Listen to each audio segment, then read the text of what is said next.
जिन शासनो नति करा पूजा उपाध्याय काशी सिद्धांत सुभा मुनिवरा रत्नत्रया राधिका पंचैते परमेष्ठिनं प्रतिदिनं कुर्वन्तु नो मङ्गलम्।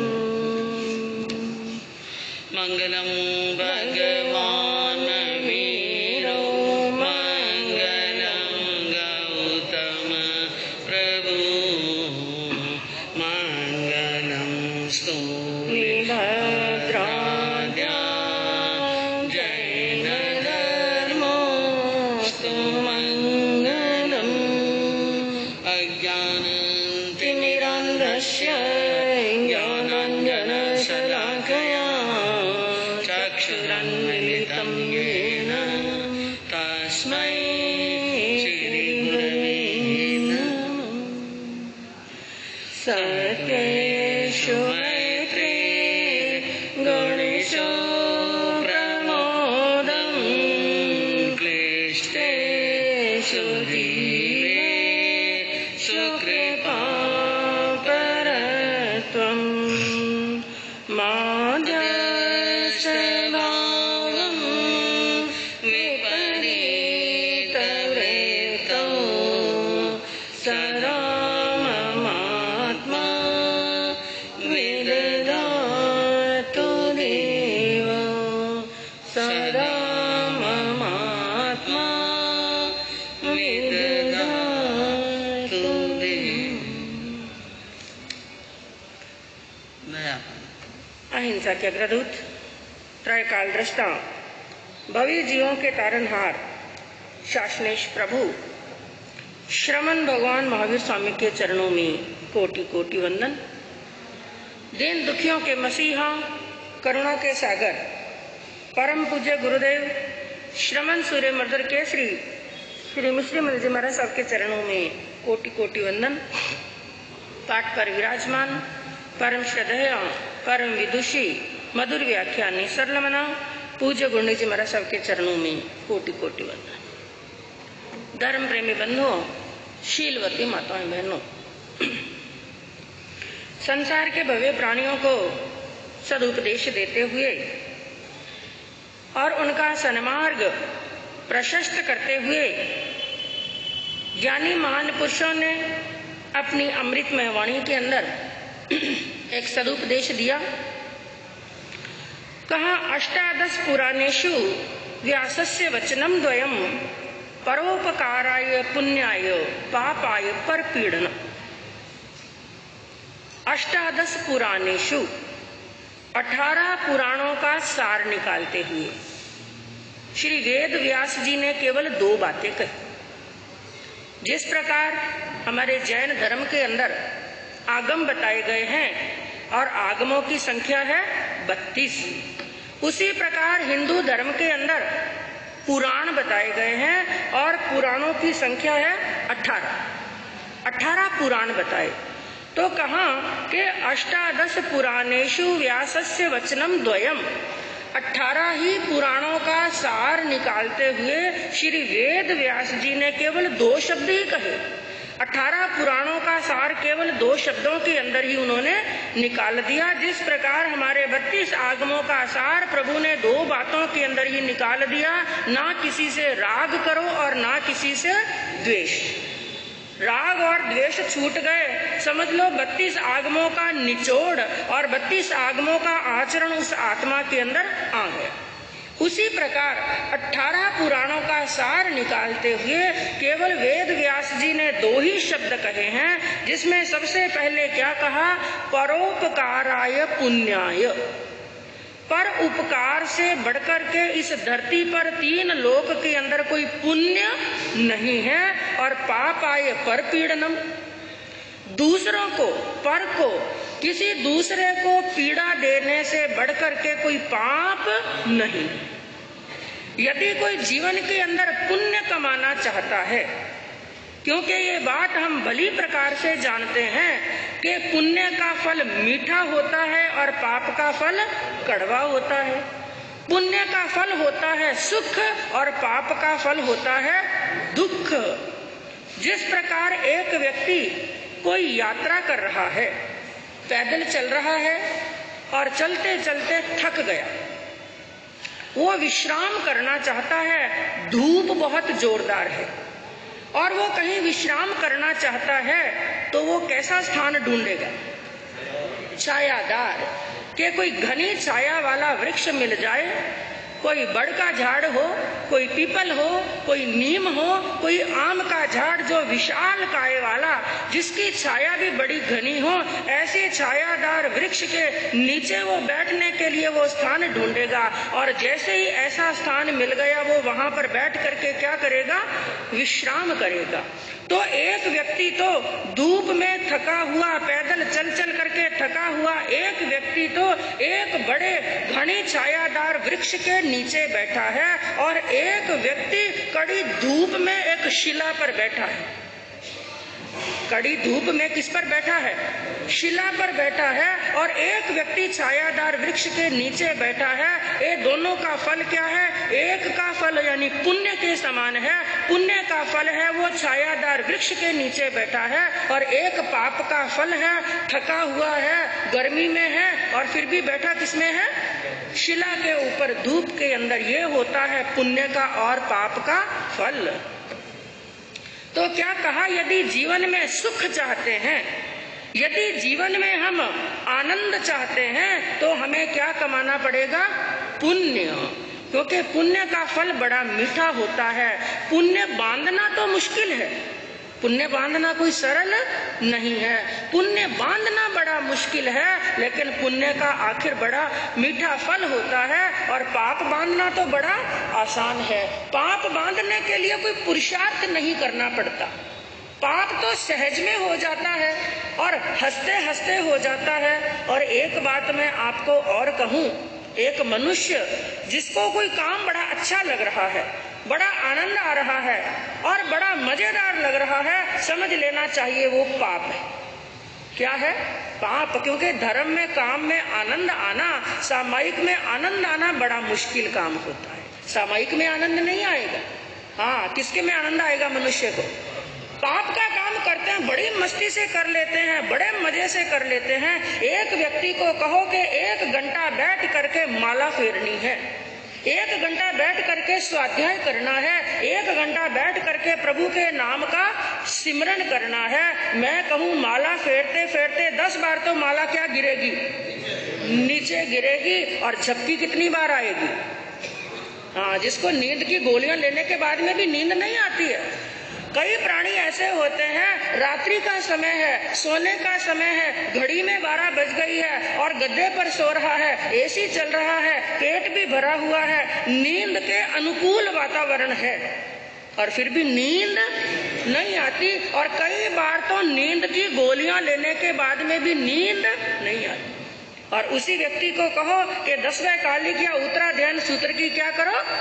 स्वाध्याय करो, या हाथ में माला लेकर के नमस्कार महामंत्र का जाप करो। चारों तरफ हल्ला हो रहा है, लेकिन फिर भी माला फेरते फेरते क्या आ जाती है?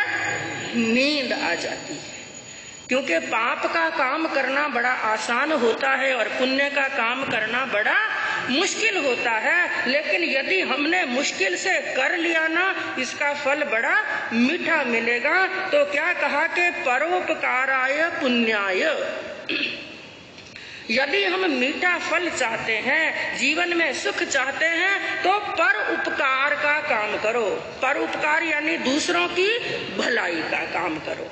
किसी भूखे को भोजन कराओ, किसी नंगे को वस्त्र दो, किसी प्यासे को पानी पिलाओ, और किसी रोते हुए को हंसाने का काम करो, किसी बिछड़े हुए को मिलाने का काम करो। किसी के घाव हो गया है तो घाव को कुरेदने का काम मत करो, इंसान का स्वभाव क्या है? दूसरों के घाव को कुरेदने का काम करता है और दूसरों के घाव के ऊपर नमक डालने का काम करता है। लेकिन याद रखना, हमने किसी के घाव को कुरेदने का काम किया है और दूसरे के घाव के ऊपर नमक लगाने का काम किया है और दूसरों के पांव के नीचे कांटे बिछाने का काम किया है। हमारा वही एक कांटा त्रिशूल बन करके आएगा। क्या आएगा? हाँ, यानी 3 कांटे बन करके आएंगे। जैसा करे और वैसा भरे। हम जीवन में सुख चाहते हैं, प्रत्येक प्राणी सुख चाहता है, हर व्यक्ति प्रसन्न रहना चाहता है, हर व्यक्ति खुश रहना चाहता है। उसका मूल मंत्र एक ही है, क्योंकि ये खुशी जो होती है ना, ये जीवन में आनंद होता है, ये मांगने से मिलने वाला नहीं है।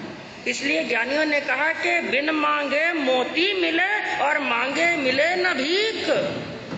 बिन मांगे तो मोती मिलते हैं और मांगने से तो भीख भी पूरी मिलने वाली नहीं।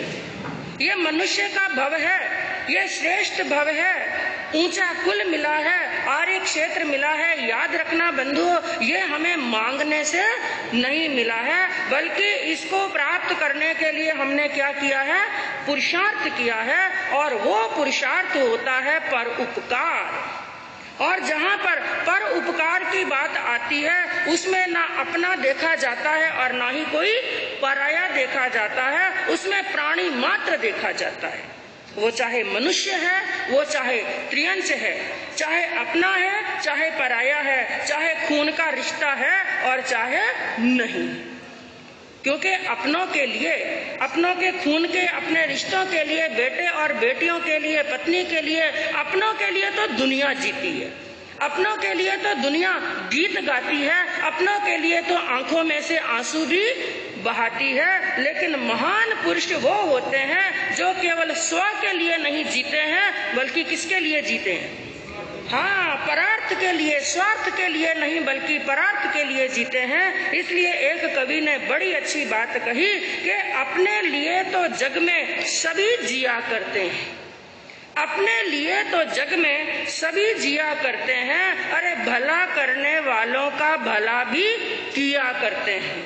ऐसे भी मनुष्य हैं, वो क्या सोचते हैं? इसने मेरा भला किया, इसलिए मैं इसका क्या करूं? भला। वो भी अच्छी बात है, भला करने वालों का भला करें, उपकार करने वालों का उपकार करें। लेकिन कौन से जीव, कौन से महापुरुष इस संसार के अंदर पूजे जाते हैं? क्या कहा कि अपने लिए तो जग में सभी जिया करते हैं, भला करने वालों का भला भी किया करते हैं। मनुष्य पूजे जाते हैं वही संसार में, मनुष्य पूजे जाते हैं वही संसार में जो अमृत को बांट करके खुद जहर पिया करते हैं, खुद जहर पिया करते हैं। अमृत तो बांट देते हैं। जैसे 2 दिन पहले आपने वर्णन सुना कि सभी अमृत तो पिया था देवताओं ने। अमृत किसने पिया? सभी देवताओं ने पिया था। और विष किसने पिया था? हाँ, जब विष निकला, समुद्र मंथन में से विष निकला, पूरी धरती पर कंपन शुरू हो गया।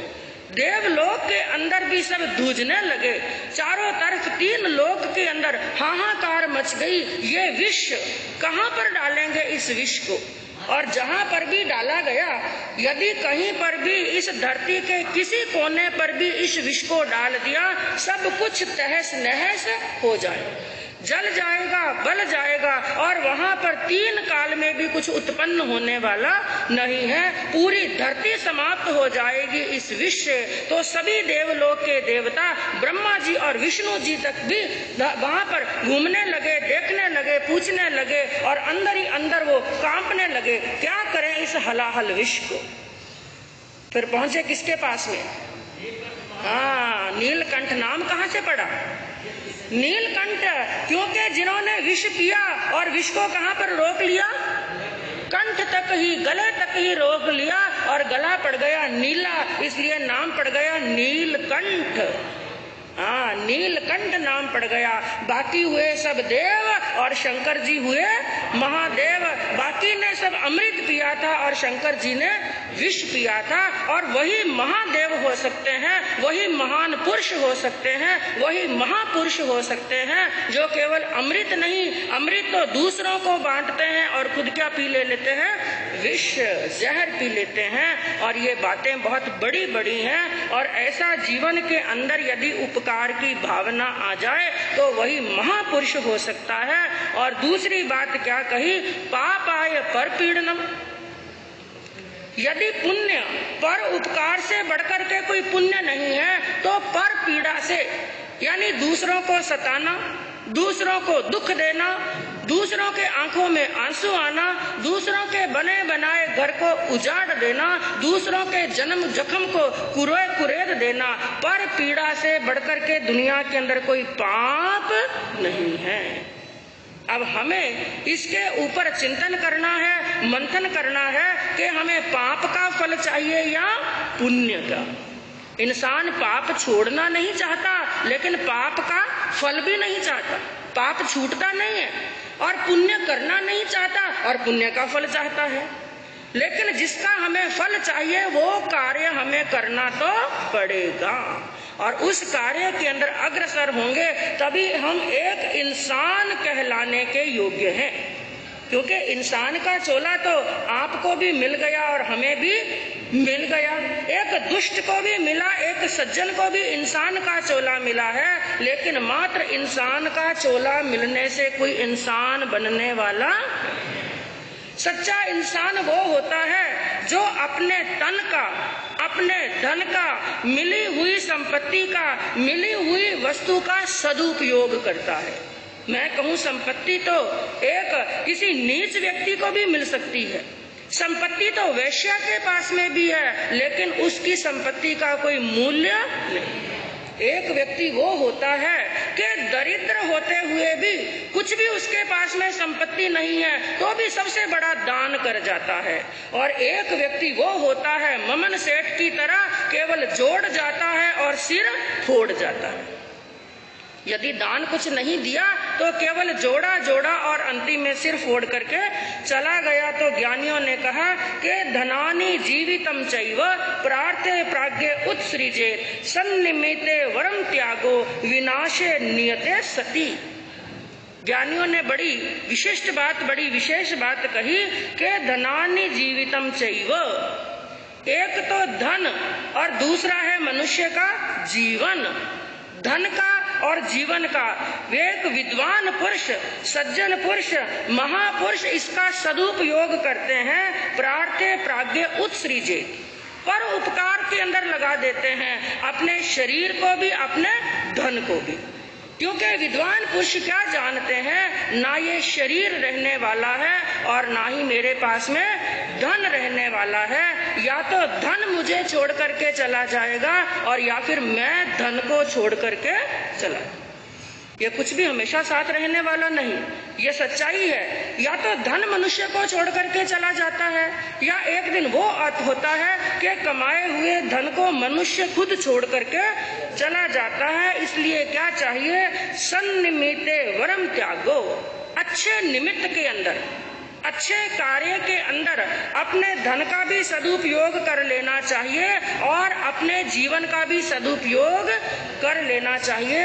क्योंकि कहते हैं ये जो काया है ना, मनुष्य का शरीर, एक होता है जानवर का शरीर, एक है मनुष्य का शरीर। जानवर का शरीर तो जीते जी भी सेवा करता है और मरने के बाद में भी क्या आता है, काम आता है। आपके जितने बेल्ट बनते हैं, पर्स बनते हैं, ना जाने क्या क्या चीजें बनती हैं। एक जानवर के तो दांत भी काम आते हैं, जानवर के बाल भी काम आते हैं, उसकी हड्डियां भी काम आती हैं और उसका चमड़ा भी काम आता है। और मनुष्य का शरीर, प्राण निकलते ही तैयारी, फटाफट झटाझट, हाँ 3:30 बजे सांस निकला, अभी तो सूर्यास्त में क्या है, टाइम है, इसलिए फटाफट तैयारी करो और झटके से लेकर के जाओ। जिस शरीर में से बड़ी सुगंध आती थी, तेल लगाता, फुलेल लगाता, पाउडर लगाता, क्रीम लगाता, परफ्यूम लगाता, बड़ी सुगंध आती थी, लेकिन जैसे ही सांस निकला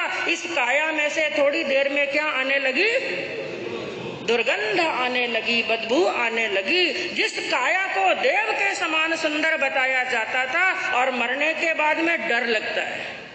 घर के अंदर एक लाश पड़ी हो और किसी अकेले व्यक्ति को कहो, जो उसका परम स्नेही, जो 24 घंटे उसके पास में रहता था, उसी व्यक्ति को कहो कि इस लाश के पास में तुम्हें पूरी रात व्यतीत करनी है।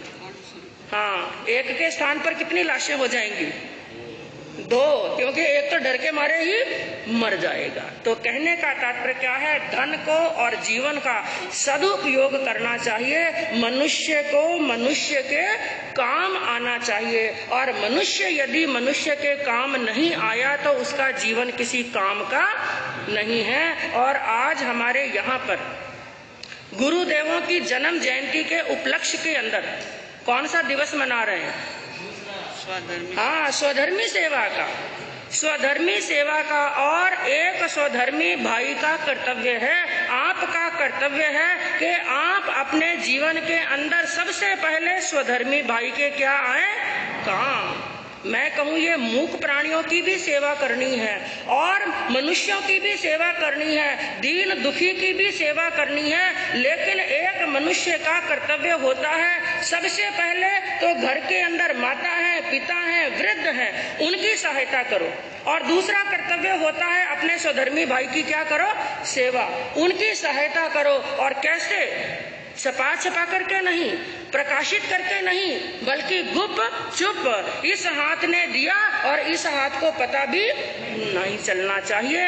एक बार का प्रसंग आता है, भगवान महावीर का समो शरण लगा हुआ था और भगवान के समो शरण के अंदर 12 प्रकार की परिषद विराजमान थी। और उस समय भगवान एक प्रसंग पर प्रवचन कर रहे थे स्वधर्मी सेवा के बारे में, कि स्वधर्मी का सहयोग करना, स्वधर्मी को भोजन कराना और स्वधर्मी की सेवा करने का कितना बड़ा महत्व होता है। जो एक श्रावक, 12 व्रतधारी श्रावक जो एक स्वधर्मी की सहायता करता है, उसका सहयोग करता है, उसके काम आता है, तो उसकी समकित शुद्ध होती है। क्या होती है? हाँ, बड़ी ये श्रद्धा करने योग्य बात है और आचरण करने योग्य बात है। हम किसी स्वधर्मी भाई के काम आते हैं तो हमारी समकित क्या होती है? शुद्ध। और जानते हैं आप कि समकित जो मोक्ष का रिजर्वेशन है, समकित के बिना मोक्ष मिलने वाला। और उसी समय सभा के अंदर एक श्रावक बैठे थे जिनका नाम था पूर्णिया श्रावक, जिनका वर्णन आपने सुना, जिनकी समाई का बड़ा महत्व बताया। पूर्णिया श्रावक ने ये प्रसंग सुना कि एक स्वधर्मी को अपने घर के अंदर भोजन कराना, यथा योग्य सहयोग करना। उनके मन में भी विचार आया कि मैं भी स्वधर्मी भाई को हर रोज एक भाई को अपने घर पर भोजन कराऊंगा। उच्च भाव आ गए और भगवान के सामने जाकर के जैसे एक नियम ले लिया, भगवान मैं एक नियम अंगीकार करना चाहता हूँ, हर रोज एक स्वधर्मी भाई को अपने घर पर क्या कराऊंगा? भोजन। प्रभु ने फरमाया, आहा सोम देवानुप्रिया, जैसा तुम्हारी आत्मा को सुख हो वैसा कार्य करो। अब पूर्णिया श्रावक ने नियम तो ले लिया, लेकिन चिंतन करते करते जा रहे थे, क्योंकि ये भी आपने हो सकता है वर्णन सुना हो, पूर्णिया श्रावक का नाम पूर्णिया क्यों पड़ा? हाँ, बिल्कुल सही है, बिल्कुल सही फरमाया आपने। वो पूर्णिया काट करके ही अपनी जीविका चलाते थे, पूर्णिया काटने का काम करते थे, इसलिए नाम था पूर्णिया। एक और कारण बताया गया, उनको मात्र पूर्ण रुपए की ही कमाई होती थी। कितनी कमाई होती थी? पूर्ण रुपए की ही कमाई होती थी, इसलिए नाम पड़ गया पूर्णिया। तो अब चिंतन करते करते जा रहे हैं, मेरे पास में कमाई बहुत कम है और मात्र इतना ही कमा पाता हूँ कि बस पूरे दिन के अंदर वो मियाँ और बीबी, घर के अंदर 2 ही सदस्य थे, केवल इतना ही कमा पाता हूँ कि केवल दोनों जने दिन में एक वक्त भोजन कर सकते हैं। क्योंकि आरा कौन सा चल रहा था? चौथा आरा, और चौथे आरे के अंदर शरीर के अंदर बस इतनी ही पेट में भूख लगती थी कि 24 घंटे के अंदर केवल एक बार ही भोजन करना, चाहे वो संत हैं चाहे ग्रस्त हैं, उस समय आरे का प्रभाव था। तो इतना ही कमा पाता हूँ पूरे दिन के अंदर कि केवल मियाँ बीबी का पेट भरता है और एक वक्त हम भोजन कर पाते हैं। विचार किया, मैंने नियम तो ले लिया, लेकिन अब स्वधर्मी भाई को भोजन कराऊं तो कराऊं कैसे। घर के अंदर गए, मियाँ बीबी ने बैठ करके सलाह की और लास्ट निर्णय पर क्या पहुंचे, एक दिन पूर्णिया श्रावक उपवास करेंगे और एक दिन उनकी पत्नी उपवास करेगी। चिंतन और मंथन करने की बात है। स्वधर्मी भाई को भोजन कराने के लिए एक एक दिन वो दोनों क्या रहते थे, भूखे। हाँ, भूखे रहते थे, उपवास करते थे और मन में कोई दुख नहीं बल्कि प्रसन्नता। एक तरफ तो स्वधर्मी भाई को भोजन कराने का लाभ प्राप्त हो रहा है, संकित शुद्ध हो रही है, और दूसरी तरफ क्या है, तपस्या करने का अवसर प्राप्त हो रहा है। लेकिन ऐसी भावना आना कोई सहज कार्य नहीं है और आज की परिस्थितियां बंधुओं बिल्कुल विपरीत बन चुकी। हम सबके लिए नहीं कहते हैं, कुछ परिवार हैं, कुछ श्रावक हैं जो स्वधर्मी सहायता भी सच्चे दिल से करते हैं, लेकिन कई घरों के बारे में हम भी ऐसा जानते हैं कि बाहर जाकर के तो सोशल वर्क खूब करते हैं, बड़ा बड़ा दान करते हैं, बड़ा बड़ा सहयोग करते हैं, लेकिन घर के अंदर उनका सगा भाई भूखा बैठा।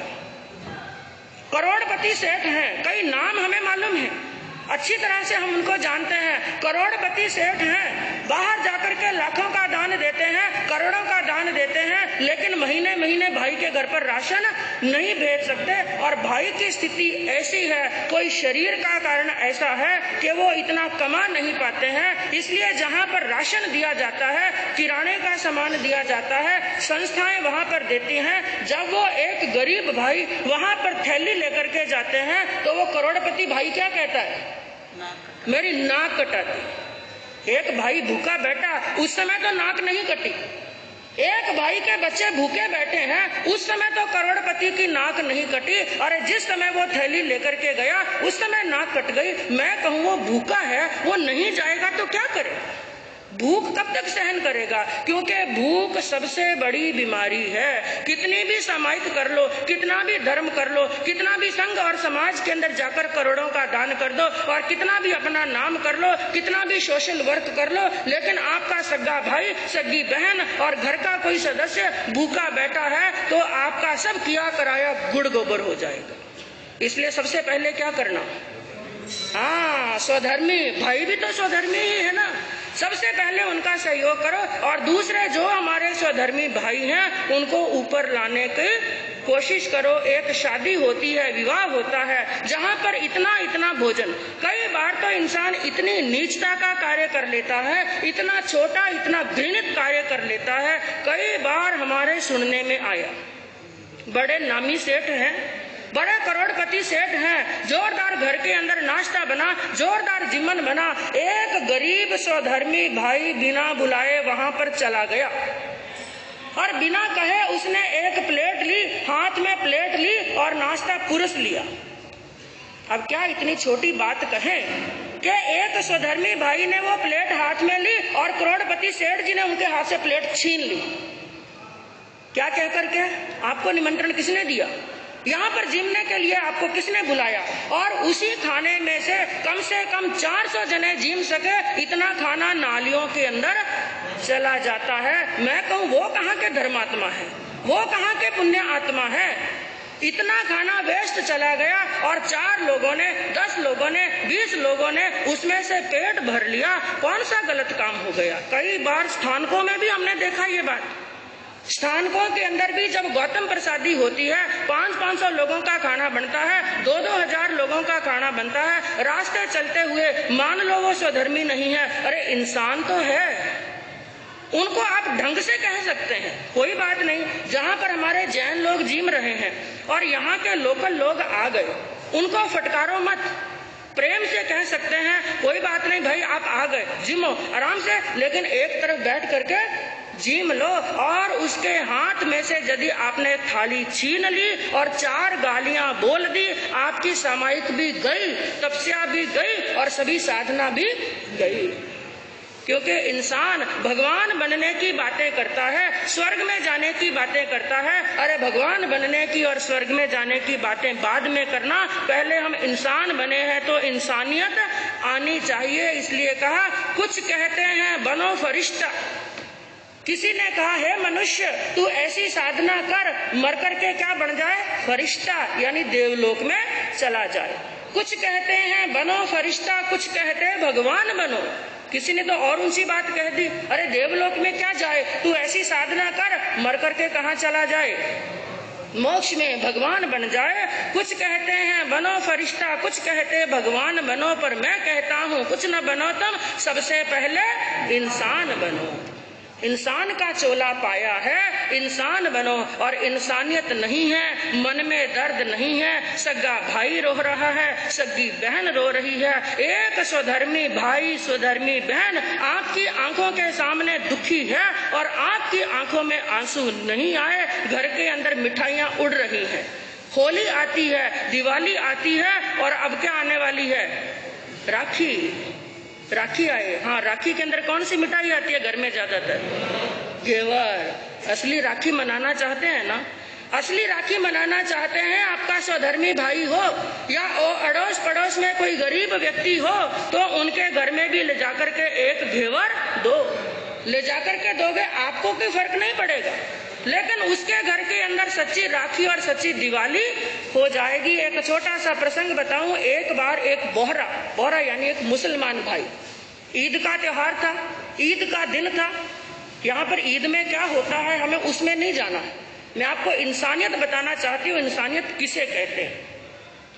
एक मुसलमान भाई, ईद का दिन था और सुबह सुबह का समय, नहा धोकर के चकाचक नए वस्त्र पहन करके, जैसे हम लोग दिवाली पर तैयार होते हैं वो लोग ईद पर होते हैं, तो सज धज करके नए वस्त्र पहन करके, थोड़ा बहुत हाथों में कुछ सोने के गहने भी कुछ पहना होगा उसने, और वो पहन करके बाहर निकला और तंबोली की दुकान पर पहुंचा और वहां पर जाकर के कहा भाई एक पान लगाओ। उसने पान लगाया और पान लगाया, मुंह में दबाया। पास में एक फटी हालत एक गरीब व्यक्ति खड़ा था, जिसके वस्त्र भी फटे हुए थे और पांव में जूते भी नहीं थे। पेट में जोरदार भूख लगी हुई थी और मुसलमान भाई ने सामने वाले एक फकीर को, उस गरीब व्यक्ति को क्या कहा, भीख मांगने वाले को क्या कहा? ईद मुबारक। क्या कहा? ईद मुबारक। उसने कहा कैसी ईद मुबारक?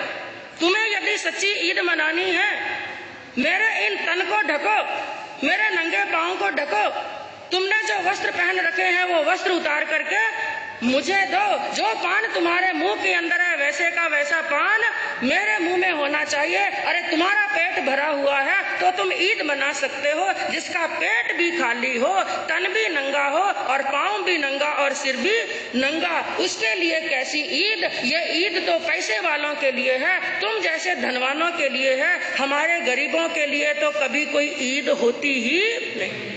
सच्ची ईद मनाना चाहते हो तो मुझे सुंदर वस्त्र दो।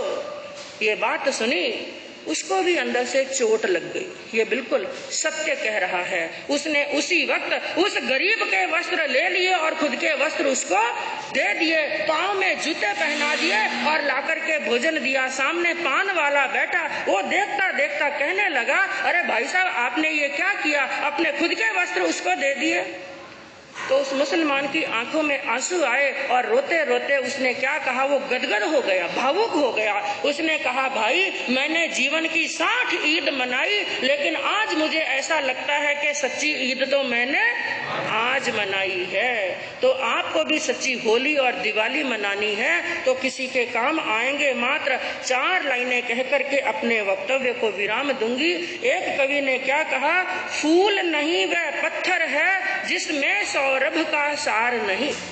फूल नहीं वह पत्थर है जिसमें सौरभ का सार नहीं। मत कहो उसे हरगिज वीणा जिसमें किंचित झनकार नहीं। मानव होकर जिसके हृदय में, मानव होकर जिसके हृदय में बहती करुणा रस धार नहीं, वह हृदय नहीं वह पत्थर है जिसमें जीवों से प्यार नहीं, जिसमें अपनों से प्यार नहीं। वो इंसान नहीं है बल्कि क्या है? पत्थर। तो कहने का तात्पर्य बंधुओं क्या है, आपके पास में धन भी है, सब शक्ति है, आप चाहें तो थोड़ा थोड़ा करके भी पुण्यवानी का बंधन कर सकते हैं। तो लक्ष्य ये रखें, आपके सामने कोई भूखा आए, चाहे पैसे निकाल करके मत दो, लेकिन उसको भोजन करा दो। क्योंकि भगवान के मंदिर में जाएंगे, भगवान की पूजा अर्चना करेंगे, उस समय भगवान प्रसन्न नहीं होगा, बल्कि कब प्रसन्न होगा, जब भूखे को भोजन देंगे, बीमार को औषधि देंगे, नंगे को वस्त्र देंगे। उसके दिल से जब धुआं निकलेगी ना, तो भगवान अपने आप क्या हो जाएगा, प्रसन्न हो जाएगा। क्योंकि भगवान किसी मंदिर में नहीं रहते हैं, बल्कि प्रत्येक आत्मा के अंदर परमात्मा का निवास है। तो सबके सहयोगी बनेंगे, सबके काम आएंगे बंधुओं। तो इस ब्रह्म पर ब्रह्म कल्याण होगा। शासन